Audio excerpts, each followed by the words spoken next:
বিভক্তি কাকে বলে? বিভক্তি লেখা বাক্যের ভিতরে যে শব্দগুলো ব্যবহার করি একটার সাথে আরেকটা অন্বয় সাধন মানে মিল সাধন করার জন্য শব্দের শেষে অতিরিক্ত যে অংশটাকে ব্যবহার করি আমরা তাকে বলা হয় বিভক্তি। বিষয়টা কিরকম?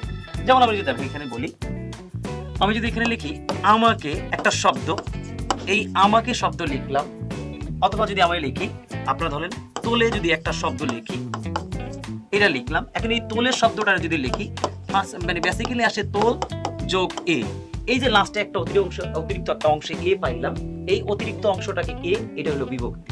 তাই এই যে এখানে আমি যে বিভক্তিগুলো দেখতে পাচ্ছি, এখানে আপনি দেখতে পাচ্ছেন কি প্রথমা থেকে সপ্তমী পর্যন্ত পুরোটা একটা সেন্টেন্স দিবে, সেন্টেন্সের নিচে একটা ওয়ার্ডে আন্ডারলাইন করে দিবে, ওই আন্ডারলাইন করার শব্দটা কোন কারক কোন বিভক্তি এইটা আপনাকে বের করা লাগবে।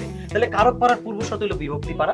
বেসিক্যালি আমি যদি এখানে একটু দেখি প্রথমা লেখে যেটা দিছে এখানে কি কি বিভক্তি আছে, স্বরেয় শূন্য রস্যই, এটা হলো প্রথমা বিভক্তি।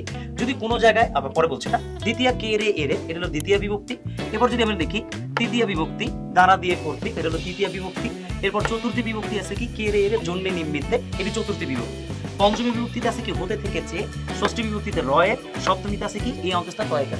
এখন বিষয়টা একটু খেয়াল করেন, আমি এইখানে এই যে ছয়টা এটা মার্ক করে দিলাম, শুধু প্রথমা বা শূন্য বিভক্তি, এই প্রথমা বিভক্তির আরেক নাম স্লাইডে দেখা যায় না, আমি এটা লিখে দিচ্ছি। প্রথমা বিভক্তির আরেক নাম